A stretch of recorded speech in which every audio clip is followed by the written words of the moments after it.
సరే మరి సెలెక్ట్ చేసుకున్నాం. బట్ అంటే ఒకటిలేండి, నేను అనుకోవడం ఏంటంటే యంగ్స్టర్స్ రావడం స్టార్ట్ అయిపోయిన తర్వాత యంగ్ బ్యాచ్ అంతా వస్తున్నారు కదా, మెల్లగా డెఫినెట్ నేనే కాదు ఏ హీరో అయినా కొంతకాలం అయిన తర్వాత మెల్లగా ఫేడ్ అవుట్ అవ్వడం జరుగుతూ ఉంటుంది. కామన్.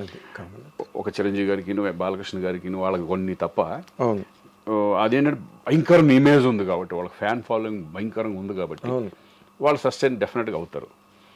ఎక్కువ ఫ్యాన్ బేస్డ్ మనకు ఓపెనింగ్ రాగా మన సినిమా అప్పట్లో ఎలా ఉండేదంటే ఫ్రాంక్గా మాట్లాడుకుంటే సినిమా బాగుంటేనే సినిమాకి వచ్చేవాళ్ళు. ఓపెనింగ్లో కొట్టేసేసి అంత సీన్ లేదు. లేడీస్ ఫ్యాన్స్ అంతా సినిమా బాగుంది అనుకుంటే మెల్లగా అలా పెరుగుతూ వచ్చేది. ఇప్పుడు ఈ మధ్యకాలంలో అలా లేదు. ఫస్ట్ డేనే సినిమా బాగోలేకపోతే 4వ రోజుల్లో తీసేస్తున్నారు. 4వ రోజు మధ్యాహ్నానికే ఉంట్లా సినిమా బాగోలేదని టాక్ వస్తే అసలు రావట్లేదు జనం. అలా అయిపోయింది.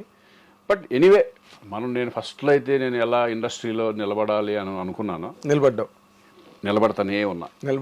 ఏదో ఒక రూపంలో క్యారెక్టర్ అవనండి. ఇప్పుడు వచ్చిన మన ఈ మధ్య కోట బొమ్మాళి ఒక మెయిన్ లీడ్ క్యారెక్టర్గా ఈ టైంలో కోట బొమ్మాళి అన్నది రావడం, నీకు అలాంటి క్యారెక్టర్ రావడం అసలు మార్వెలస్. ఆ పెర్ఫార్మెన్స్ కానీ నువ్వు ఎంత బాగా సూట్ అయ్యావంటే ఆ క్యారెక్టర్కి, అంటే పీపుల్ బిలీవ్డ్ యూ.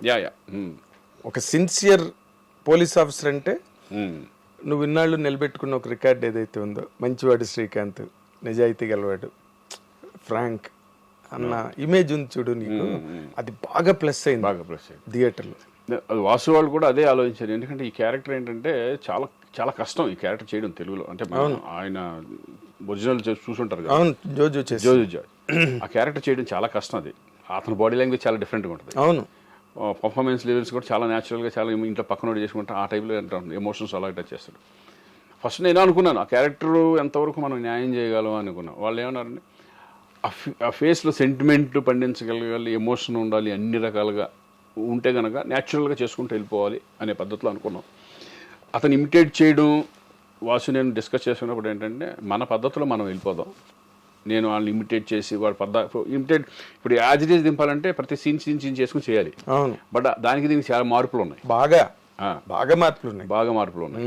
ఎందుకంటే నా రూట్లో నేను చేసుకుంటూ వెళ్ళిపోయాను అంతే. కష్టపడింది కూడా లేదు. ఆ ఫీలింగ్స్ డైరెక్టర్ ఏం చెప్తే అది.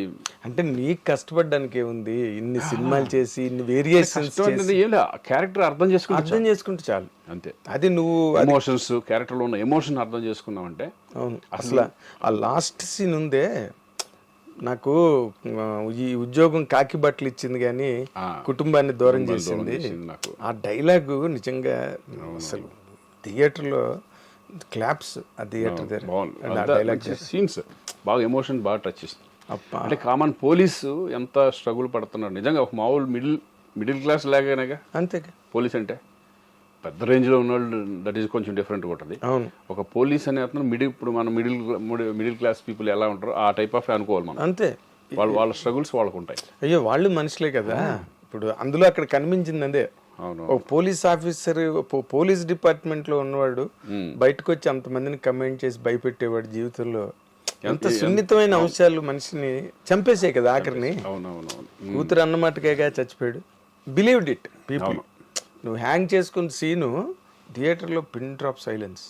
ఆ సీన్ దగ్గర షాక్. అంటే నాకు ఫోన్ చేసి తట్టుకోలేకపోయా ఏంటి అట్లా సడన్గా చేసేసుకుని ఏంటంటే కథ 10 మంది బాగా ఫ్రెండ్స్ ఉంటారు కదా, వాళ్ళు షాక్లోనే ఉన్నారు అంతా. మొత్తం ఏంటి ఇది ఆ టైప్లో.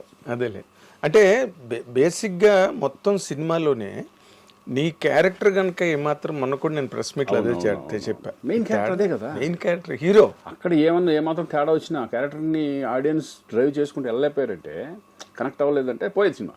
ఎస్ చాలా నాకు నష్టమే ఒకవేళ ఎంత తేడా వస్తే. అంతే కదా. ఇప్పుడు ఇందాక నువ్వు మహాత్మా గురించి చెప్పావు కదా, ఇప్పుడు నీ కెరీర్లో డిజాస్టర్స్ హిట్లు ఎన్ని ఉన్నాయో డిజాస్టర్స్ అన్ని ఉన్నాయి. To be very honest. అవును కదా.